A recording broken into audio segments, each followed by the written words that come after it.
Thank you, Pastor Adele, and thank you. Good afternoon, church.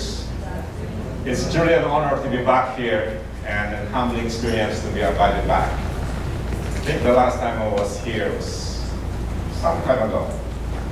There's more of you before than now, and we'll pray that the Lord will continue to bless you whatever transpired in the last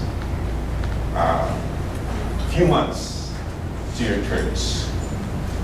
And thank you, praise and worship team, for leading us in our singing this morning.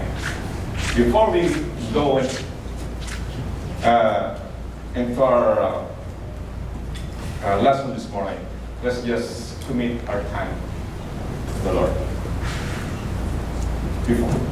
Dear God, Heavenly Father, we thank you for this wonderful opportunity that you've gathered us here this afternoon. We pray that your presence be felt among us today and forever. We ask that you use me mightily to deliver your message. We pray that you open our ears so that we may hear your voice. We pray that you open our minds and soften our hearts so that we may receive your eternal wisdom. Bless us with your Holy Spirit so that we may know your living and guidance. Bless me, dear God, your dear servant, that your mighty words will be spoken among us. We pray all these things. In Jesus' name we pray with thanksgiving in our hearts. Amen. Again, good afternoon. And thank you for inviting me back again. A couple of weeks ago, Pastor texted me if I'm willing to come and speak. Actually, he wanted me sometimes first week of July, but schedules are really busy these days, especially summertime. We're always on the go. She texted me a couple of weeks back and said, okay, Pastor Adele, put me in.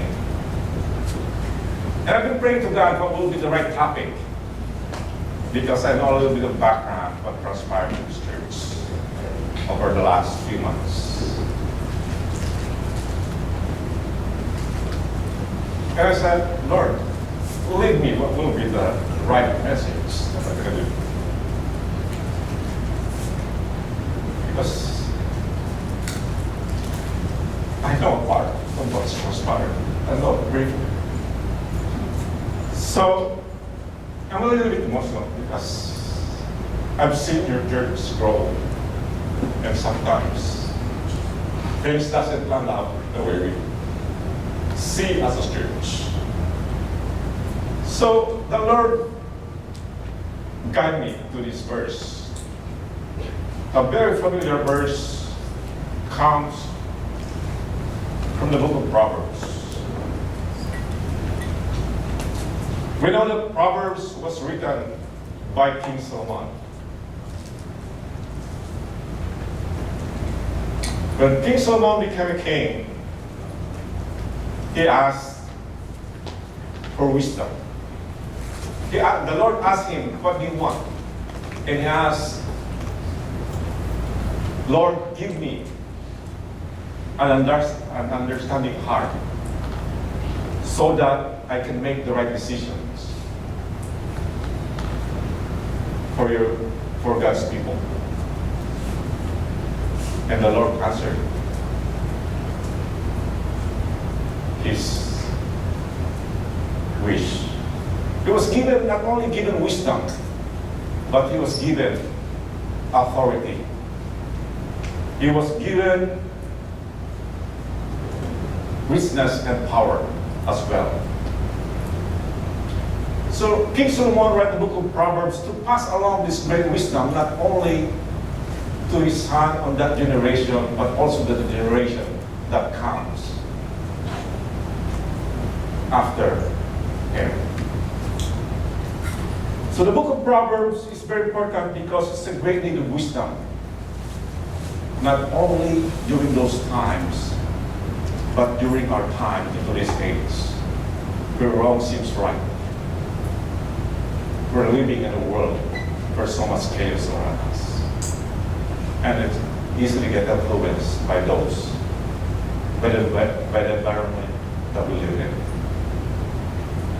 So God was impressed with King Solomon. He had given him so much wisdom. So our study this morning is a very familiar verse. Many of you know this verse by heart. It was taken. And anyway, the message is basically trust. Trust in God. Because trust is the basic foundation of our relationship to one another and to God. In the book of Proverbs, the Lord led me to this. Many of you know this by heart. Proverbs 3:5-6. All of you can probably, with closed eyes, can recite this verse. Because many of you may use this as your guiding verse. Trust the Lord with all your heart and lean not unto your understanding. In all your ways, acknowledge Him, and He will make your path straight. There is a command in here. There's a warning. And there's the result if you do that. Follow this command. There's three things. Why did King Solomon wrote this? Trust. Because perhaps many of you have experienced a friend or family, though we put our trust in them, and yet they disappoint us. Trust provides a sense of security, a sense of assurance, and a sense of belief. Husband and wife, you have to trust each other. Otherwise, there's some kind of friction with them if they don't trust. Some kind of doubt. Trusting God gives us that unshakable guarantee, a sense of comfort in times of trouble. But when we trust that, King Solomon is not saying that we don't have to trust people. King Solomon is saying that if there's danger of trusting people more than the will of God.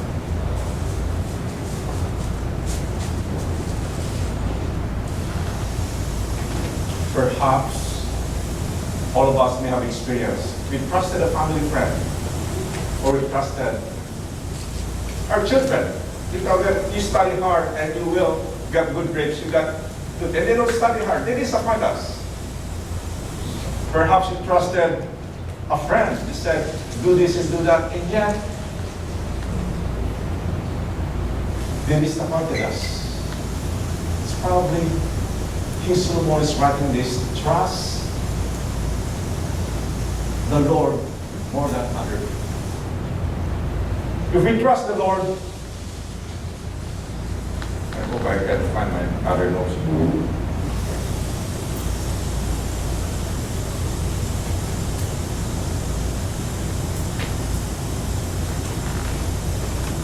The first command here is trust the Lord with all our heart. Many of us trusted people and experienced times when they let us down. It happened to me. Perhaps it's happened to you as well. Perhaps we trusted some of our employers when they say, do this, give you work, and I'll give you a raise, or I'll give you a helper.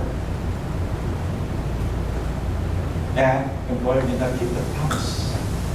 Basically, that trust is gone. Perhaps a family friend where we put our trust, and yet they disappointed us. A member that acted inappropriately and hurt our feelings. Sadly, brothers and sisters, that's the world we live in today.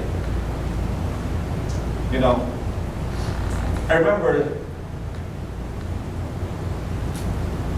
a time when we were driving from a couple's getaway. I'm going to share you this story because I trusted. I easily get trusted because I have a soft heart. It was end of the day, midday, and we were starving. We were coming off from couple's getaway. I don't know if I've shared the story to you. And me and my wife were very hungry, starving. And then we saw McDonald's on the right side before we hit the 401. So I told my wife, we'll park and we're just gonna go and eat inside. So we line up. While we were lining up, a woman approached us. Excuse me. Can I have some money? I haven't been eaten for long. And then I was looking at our money, and it might be enough for 2 value meals. You know, they have those value meals where they have French fries, Coke, and a drink. So I said to my wife, give her the money if she's starving. You know, we have to feed. If we have money, you know, just share the money. We just have to have 1 value meal.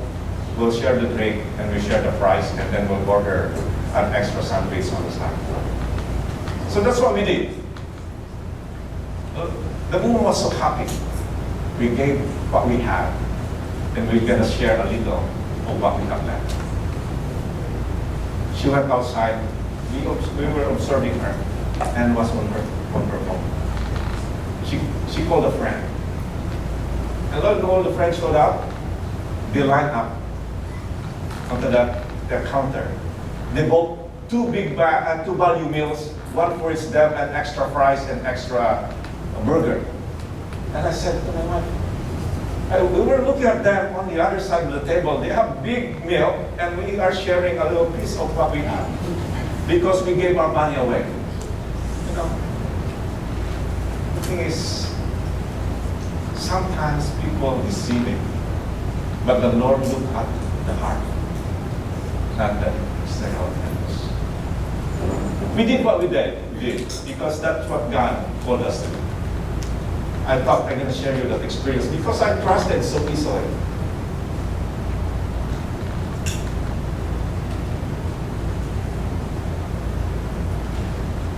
What he said is here, trust the Lord with all our heart. Trust. As I said a while ago, trust is the basic foundation of our relationship. If there's no trust, there is a fracture of that relationship. Whether with your friend, with someone else, with your family, or loved one, or with your employer. Trust is very important.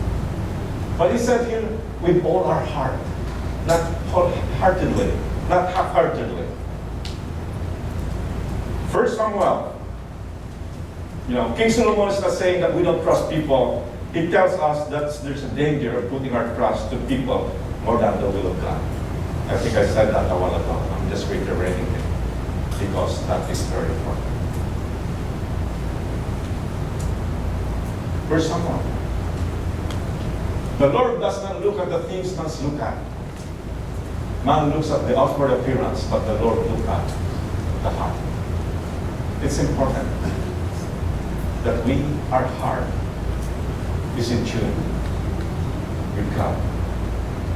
In the Old Testament, the heart is the center of our mind, body, and emotions. That's why it's important to have a clean heart, a healthy heart. We have to check the conditions of our heart. Sometimes we sing once in a while. I don't know if you know that line in our song.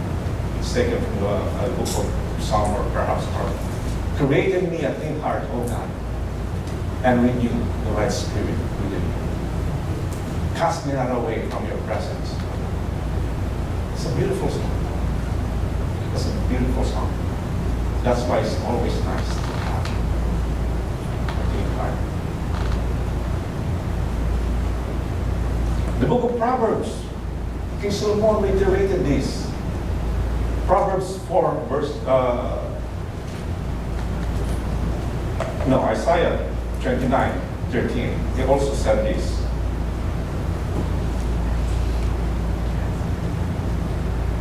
These people come to me with their mouth and honor me with their lips, but their hearts are far from me. Here's one. You know the hearts of the people that come towards me. And Proverbs 4:23, we have to guard our heart with diligence. From it flows the spring of life. It's important to check the conditions of our heart. You know, when I hear the word heart, it reminds me of the words of King Solomon in the book of Proverbs chapter 4. You know, when we visited Israel, there's a lot of walls. I mean, so many times that temple there is destroyed, they build another walls and so on. But during the time King Solomon will build the temple, he built the walls around it to protect people from invading. And among those walls, he created guard gates to keep good people in and the bad people out. In the book of Proverbs, chapter 4, 23 to 27, King Solomon used 4 parts of our body as guard gates to our hearts. If you open the Bible, it's in there. I just summarize it for us. The eyes, the mouth, the ear, and the feet. The eye gate, we have to protect what we see. Because if we fix our eyes somewhere else, it distracts us. King David, he started with a glance. You know? And then what did he do? He committed sin. And he murdered. The mouth. Let's go for it one by one.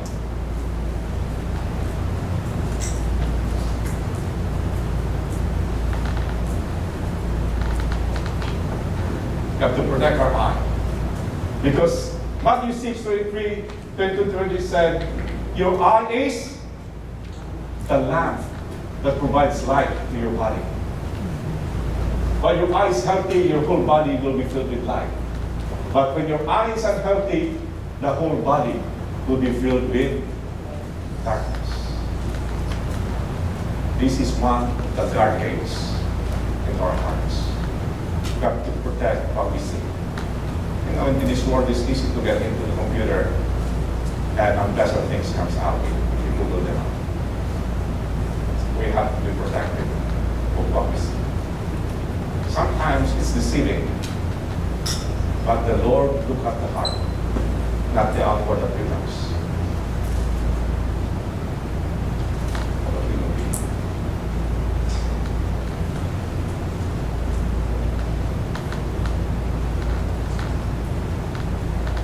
The mouth gate.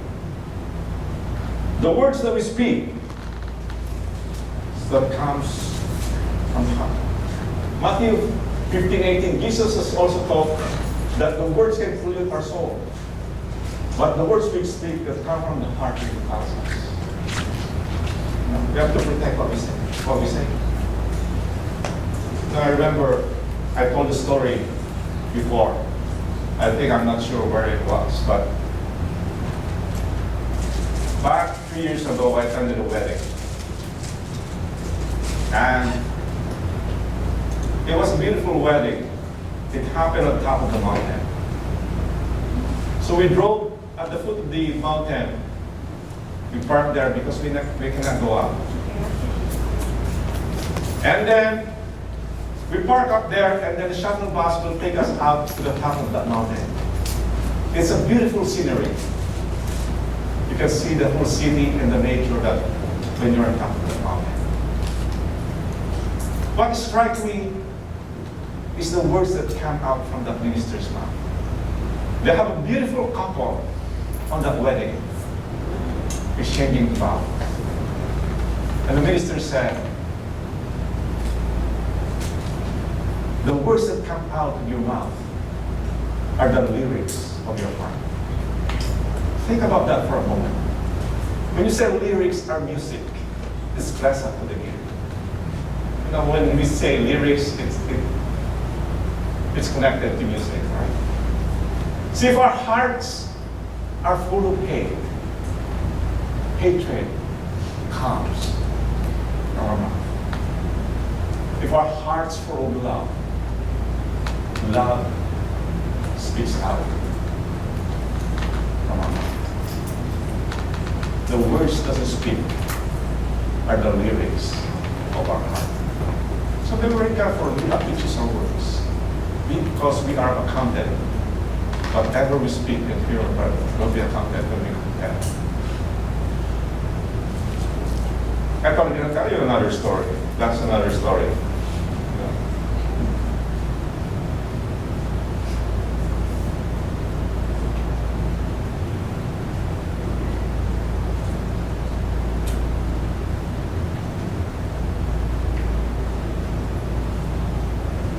The eunuch,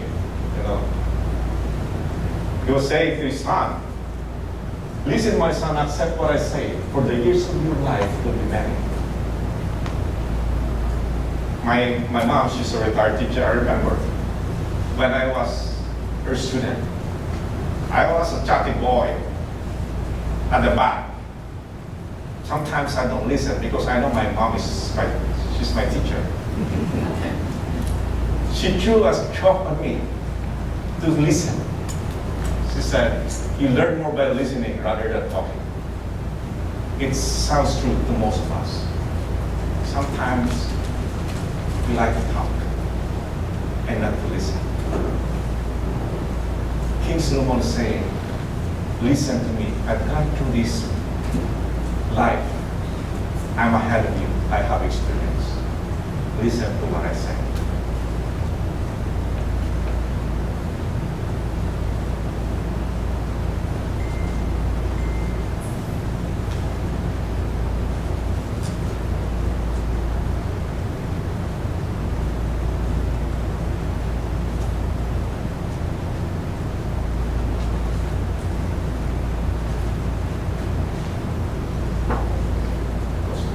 Here, the big gate,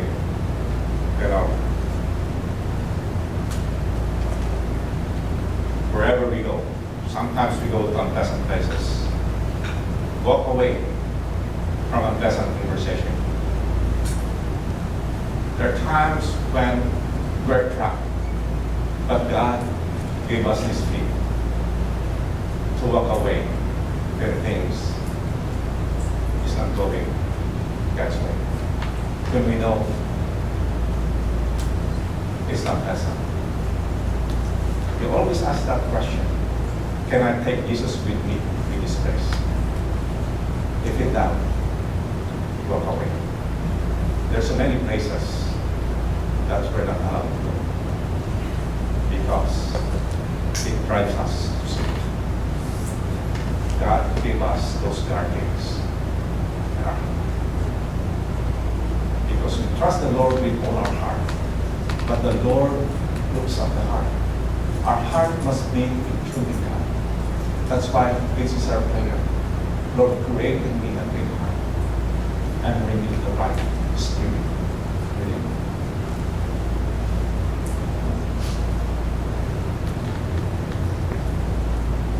As an individual, as a family, we face with so many challenges in life. We face struggles, but we should always remember the promises of God when things doesn't go our way. I remember a song that we used to play. We used to drive an big old car. And all that old car, we have a cassette deck. For those of you who are young, you might not know that. Cassette deck is just like a little thing with tapes of like, it had side A, side B. And then at times I have to fix that tape with a pen so that it will roll and play properly. And then that beautiful cassette deck, it has children's song, Christian children's song. And I remember this line, give them all to Jesus, shattered dreams, wounded heart, and broken homes. Give them all to Jesus, and He will turn your sorrows into joy. What a beautiful, I miss that day. You know, I miss, be careful little eyes of what you see, or there's a lot of beautiful songs on that. Be careful little ear what you hear, little mouth. It has, so it's basically connected to the message that we have today. I wish I can find out, but nobody can use those cassette deck anymore. They have those iPads now. We used to have a CD. I was able to find a CD, but all the cars now don't have CD. Now I have those Spotify. You can pick any songs on that. You have to pay subscription though. I think I paid like $12 for premium. We always be reminded of God's promises so that we don't veer away and the path that He wanted us to walk on. You know, it reminds me of the promise that He made to Joshua. After the death of Moses, Joshua is in limbo, he's in doubt. And then, Joshua chapter 1, verse 9, my wife's favorite verse. Many of you probably know this, but fine. Because Joshua is uncertain what the future holds. He just took the leadership of God's people to lead them to the promised land. Life is full of challenges, sorrows, and as a church, MCFE, a probably tough decision to make as well, as a family, in your life as an individual. But remember this, the promise that the Lord gave to Joshua.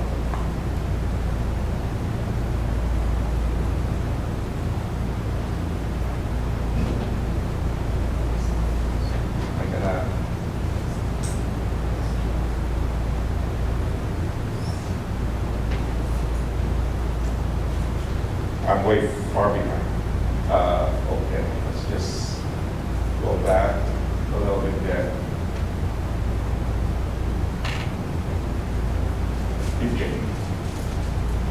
The book of Joshua, verse 1, chapter 1, verse 9 says this.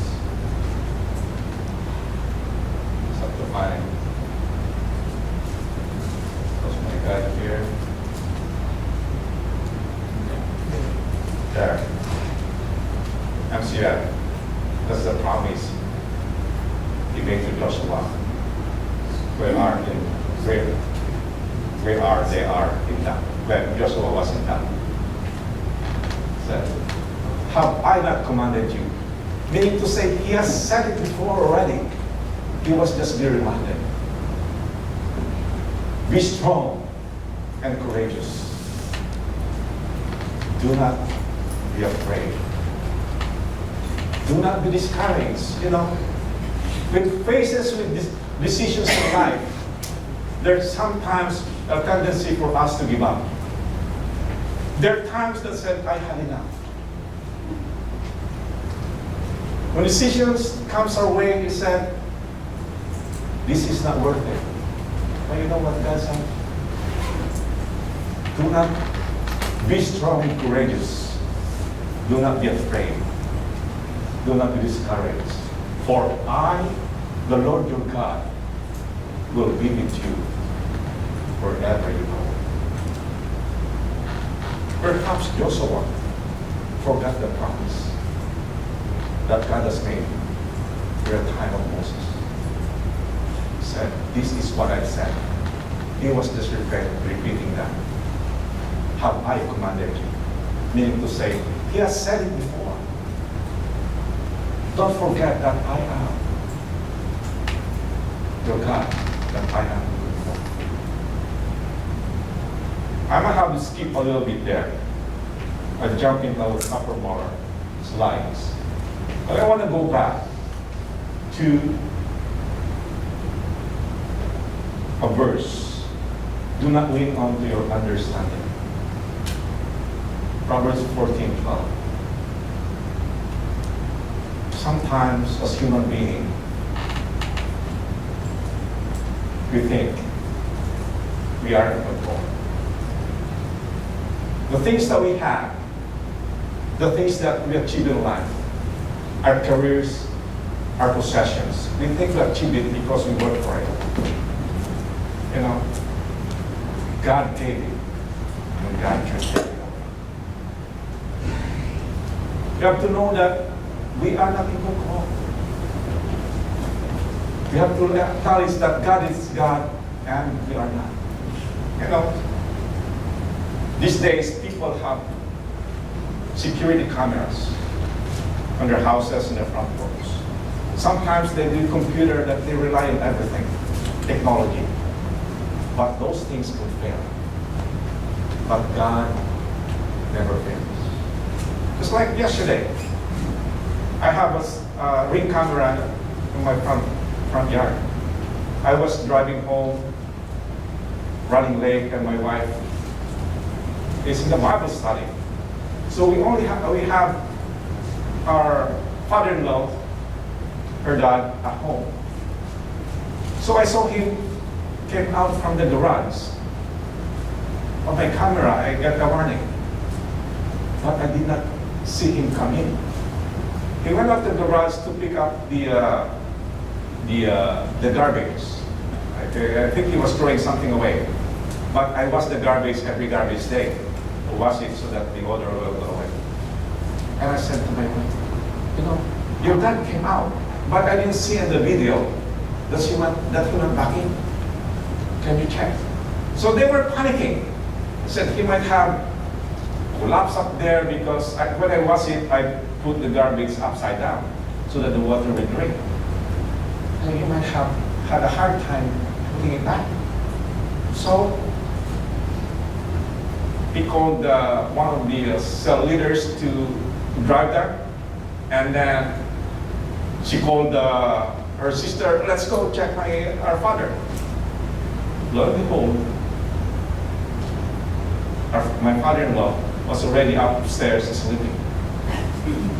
I called our house 3 times to check if he is okay, and nobody answered. Perhaps he didn't hear it. He fell asleep so tightly that he did not hear the ring. So I said, you know, there's no guarantee in life. But God never fails. That's why we trust in God.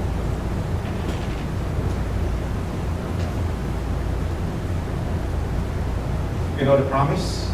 When you trust in Him, He will make our path straight.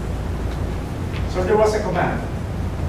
Trust in the Lord with all our heart. So we have to check the conditions of our heart. And there's also warning. What was the warning? Lean not to your own understanding.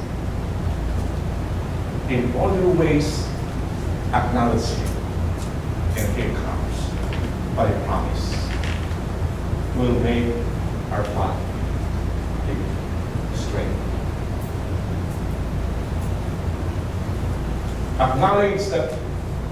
Acknowledge is to recognize and to submit to His authority of who He is.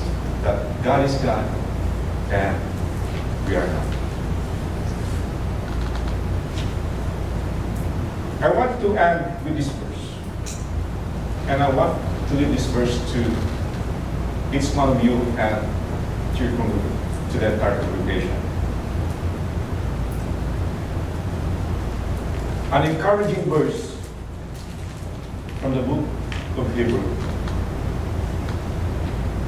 The writer of Hebrew reminding the early Christians that their faith was threatened with hardship. During those times, they faced persecution. They have struggles. They face difficult times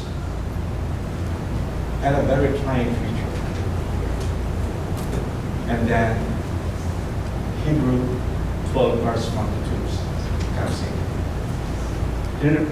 Hebrew reminded them that heroes of faith who have experienced and gone the same path and yet succeeded and finished the race. And this Hebrews chapter 12 verse 1 to 2. Many of you may know this verse. And this is what it says.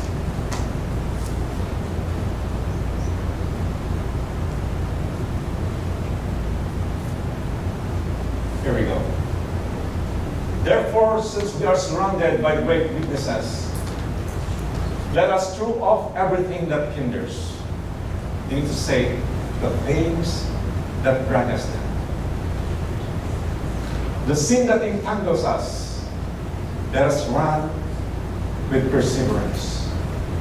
The race marked out for us, fixing our eyes to Jesus, the pioneer and perfecter of faith. For the set before him, endured in the cross, his scored name is shame, and sat down the right hand of the throne of God. Let's see what we can pick up on that. I highlighted them already.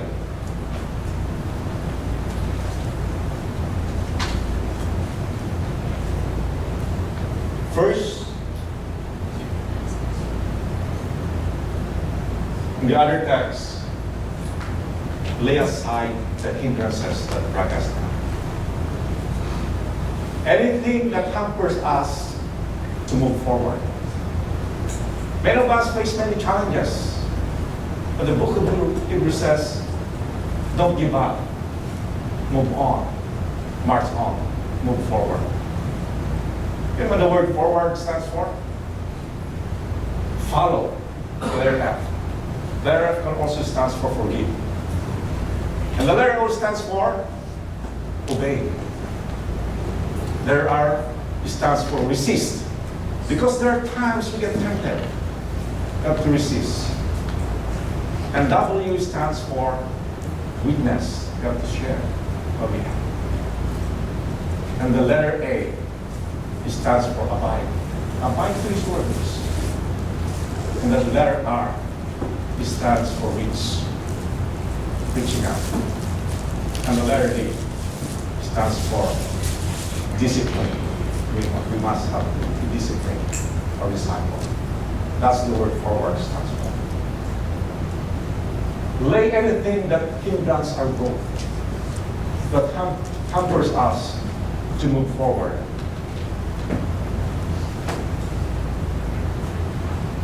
Lay aside our hatred, our jealousy, anger, and many things that hampers our ability to be right with God. Anything that hampers us to finish the race. What else can we learn from that verse? Run with perseverance.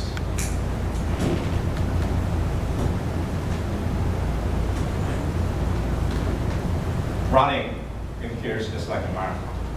It's not just like a sprint. In running, there are some obstacles in training that's needed in order to finish the race. It's not an easy task. Because you have to exert effort, there's difficulty that involves with it. Basically saying in here, in the book of Proverbs, let's persevere. Do not give up. Because the reward of the end is everlasting.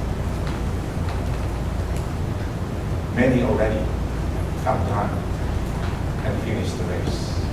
Those are the cloud witnesses, the heroes of faith. faith. Noah, Abraham, Moses, Isaac, Jacob, and many more that have already come to this time. What else? Fix our eyes to who?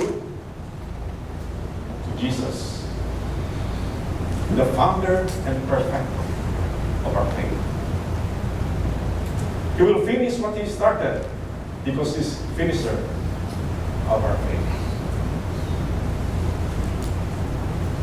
Many of us may have struggles in life as individuals, as family, as a church. Many of us may have faced tough decisions today. But remember, trust the Lord with all our heart and surely not the Lord. And lean not to your own understanding. Because in all our ways, acknowledge Him. You know what it said? Commit everything to the Lord and He will make your plans succeed. And always acknowledge Him and He will make our path straight. And hopefully that encouragement in the book of Hebrews will resonate to each of us today as an individual, as a family, as a good church. Run, do not give up. And the promise that He gave at the time of Joshua, when Joshua was in town.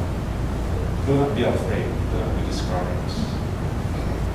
For I, your God, will be with you wherever you go. Those are the promises of God that we think we know. Those are the promises of God that brought us to the finish line. Let us pray. Dear God, Heavenly Father, we thank you, O Lord, for this wonderful day. Thank you for the opportunity that you've given us here to give us encouragement when times are tough, as an individual, as family, and as a church. You give us guidance, wisdom, and direction so that we'll walk the path you want us to walk on. May you be in our midst from this day on until the end of the time. We ask your blessing to be upon each and every one of us. In Jesus' name we pray with thanksgiving in our hearts. Amen.